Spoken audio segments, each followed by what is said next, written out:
In this video, I'm going to talk about organizing evidence in your child custody case. Now, I know this can be really overwhelming when you have a lot of evidence to try to put together. And it's overwhelming if you're self-represented and trying to figure out, how to organize things and keep track of it and what to present to the court. It's also overwhelming if you're trying to give this information to an attorney, because the more efficient and the more organized that you can be with it, the more money you save yourself, the better presentation of your case that your attorney can manage. And it just helps you all the way around. Now, it's a little bit tedious. It can almost feel like a whole nother full-time job if you're doing this appropriately. But I think that when you're in that stretch where you know that you're going to be going into court, or you've got trial set, or you've got something coming up, that particular range, usually for most people, it's like a 6-month window, 12-month window, something like that.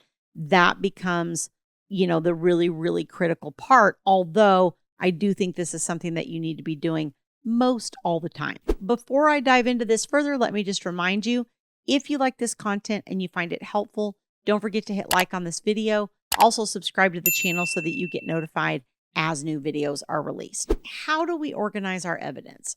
Well, honestly, I always tell people I like to use Excel. That's actually my favorite way to do it.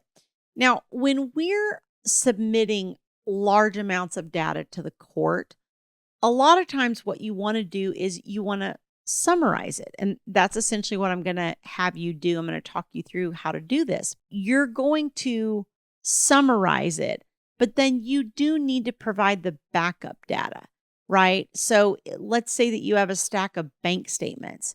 Well, okay, let's do an Excel spreadsheet. Let's summarize the totals and all those things for the last 12 months, whatever you're going to do. But then you are going to attach your bank statements, the last 12 months of bank statements, right? You can't just produce all these Excel spreadsheets that you typed up and go, oh, here you go. The court's like, well, I don't have any way of verifying this information, right? So some things you do have to provide the backup data. Now, in child custody, a lot of times this is just your notes about things. And one of the things I tell people is your testimony about stuff, whether that's oral testimony or whether it's written testimony in a declaration or affidavit, your testimony about situations is evidence, okay? Some people tend to get in their head that they need to either enter it in a parenting app, or they need some sort of, they got to call the police or call this person or that person to have third-party confirmation of it before it's evidence. No, your testimony about it is evidence. I mean, is it good to have third-party confirmation of it? Yeah, if you can, if that's helpful in some ways. But if, your third-party confirmation is just going on you saying this thing, it doesn't really help, okay? So take, for instance, like a parenting app, okay? If I go into a parenting app and I write the sky is purple,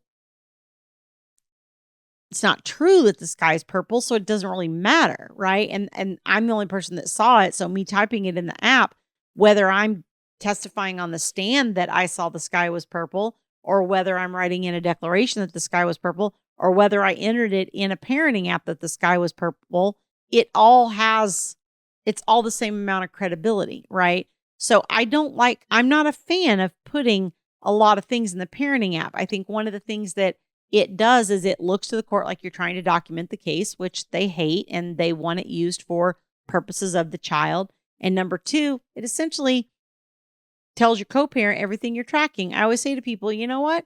Let your co-parent think you're oblivious. Let them think you don't see anything. Why? Because they get bolder and bolder and they do more and more, and you'll get better and better evidence against them. So don't go out and tell them in the parenting app everything you're tracking, okay? How do we do this evidence, okay?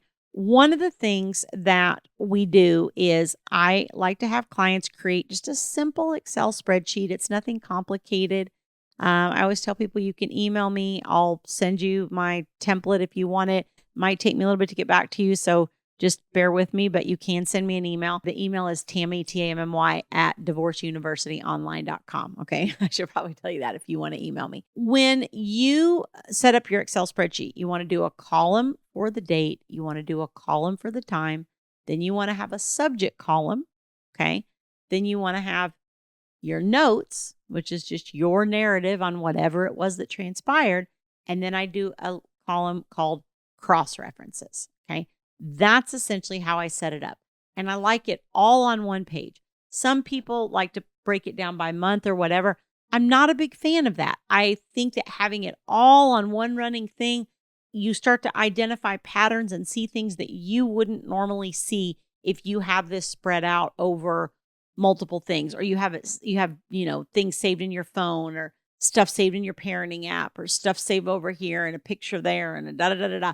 This is why we can't identify patterns, because everything's in all these different places and it's fragmented, right? We need to get it into one centralized location. And what I tell people with the subject is the subject really varies a lot case to case, because it depends on what the recurring issues are in your case. If you have problems with the other parent always being late for pickups, maybe pickups is one of your subjects. If you have a problem with maybe, child's bruising is one of your subject matters. Most people have about 5 of them. I usually do have people have at least one that's just miscellaneous, so it's kind of a catch-all. But the other 4 or so are generally things that are specific to your situation, the recurring things that keep coming up over and over and over again in your dealing with the other person, right? In one of the last videos, I talked about, clothing. That always seems to be a point of contention. Maybe clothing items is a point of contention. Maybe that's one of your subject matters, right? Or children's belongings or whatever. And then, so you put the date and time, okay, that the incident, whatever it was, occurred, what the subject is, and then you just make your notes. And your notes are really just a stream of consciousness. You're just pouring out onto the paper everything that happened from your perspective. And I always tell people, you have to understand that things you observe with your 5 senses are what you can testify to, right? The children saying something to you isn't necessarily going to be valid because it's hearsay, although there are exceptions. But as a general rule, and I'm not an attorney, and this is not legal advice, and this gets complicated, but I'm trying to give you a general idea. So when something is hearsay, you can't really speak to it, but it doesn't mean that that's not helpful for you to have in your notes, because it can help you remember. If your child said such and such thing to you, you might know that, oh, that's hearsay, I can't use it. Okay. But if I ask you 6 months from now what happened, and you go back and read that, and you read what your child said to you, it might trigger your memory of what actually happened in the event itself. Okay. So again, your notes are just a stream of consciousness, everything that you can think of that happened, whatever. Don't worry about filtering it. Don't worry about if it's hearsay, if it can be objected to, this, that, blah, blah, blah. Don't get all legalistic with yourself. Just write down your stream of what's happening in your brain. And then when you do the cross-reference, then you say, see parenting app message dated blah, blah, blah, or see picture taken on my iPhone on such and such date, or see voice memo recorded on blah, blah, blah. And then you have your cross-reference there. Okay. And that way, what happens is, let's say 6 months go by and you hand this off to your attorney, or you use this for court, or whatever the case may be. Well, then you can go, okay, here is all the things that happened. And then your attorney or whoever, or you can look at it, refresh your memory. The attorney can figure out, okay, what happened between these 2 people? And then the attorney can go, oh, that's a good incident right there. This makes my client look really good.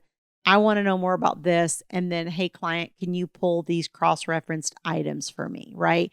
And it just gives that good summarized picture where the attorney can just go right down it, say, okay, these 5 or 10 things I want you to pull and give me the information on. What inevitably happens is we get a stack from the client of all the co-parenting communication. And then we're going through the co-parenting communication and trying to figure out which one of these makes the client look good, which one of these things doesn't.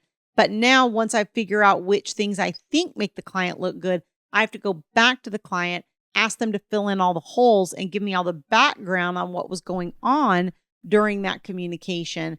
And then sometimes after I get that information, then as the attorney, your attorney might go, oh, that's not such a great example after all. I thought it would be, but it's not.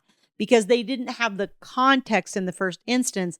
They're starting with the messages, right? So it's almost backwards to have them start with the messages. You want them to start with the context first, and then decide if based on that context, it's worth digging into the messages. And that way you're not paying them to go through hundreds of pages of messages. And we're getting down to the specific incidences where the attorney can look at that and go, okay, this is going to influence the court. This is not, this is going to be a factor. This is not, or whatever. Now, I will tell you, this is tedious and it's time consuming. And what I tell people is, try to sit down every day if you can, just spend 10 minutes putting all that together, or at least, if you don't have your kids 2 days a week, then plan on those 2 days a week to sit down and enter everything that happened during the last 5 days of the visit. If you let it build up and you let it get behind, it becomes very overwhelming and it's hard to keep up. But if you can just do that little bit every day, it will pay off so much when you get to the point where you're ready to go to court, because it makes identification of the patterns very easy.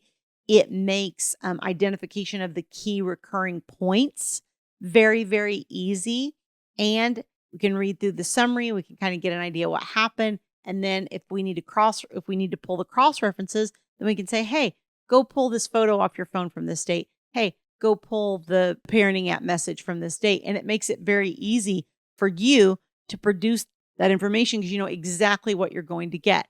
Now, if you want to go kind of advanced and go to the next level, a lot of times what I'll have people do is then create electronic file folders on their drive, on their computer, and then have one file folder for each month.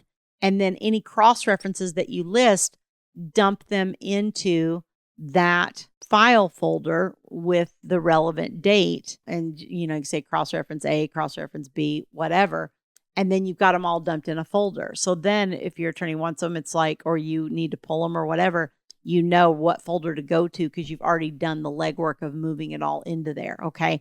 So it's really about keeping yourself organized and being consistent in that day-to-day documentation of it. And honestly, consistency is the key to anything, right? Consistency is the key in almost everything we do. Success is just bred primarily through consistency, because you can do anything for a month or two or whatever, or you can fake it, you can whatever. And I tell people this about, their co-parent. They'll be like, well, they're only doing it for money, or they're only doing it for control, or they're only doing it for whatever. It's not about the kids. And I always say, you know what? If it's not about the kids, they're not going to be able to be consistent, because you can fake that for a little while, but you can't fake wanting to be involved and having love for your children, ongoing for 20 years. You can't fake that. You're either in it or you're not, because parenting is a tough job. Okay. I hope that helps you with the documentation. It will help you, like I said, identify the patterns and the key points, and you'll kind of be able to really put your, evidence together for the court much faster and much more efficiently, and be able to really utilize and leverage your attorney and save yourself a whole lot of money. So if you'd like more help with these kinds of tips and getting yourself organized, you can go to divorceuniversityonline.com/VIP-coaching. There's information on that page on my group coaching programs for moms and for dads. And there is also information on my one-on-one VIP coaching services. And, if you have a little bit more complicated case, or you feel like you just need that higher level of support, that might be the better option for you to check out. So thanks for joining me. I'll see you guys next time.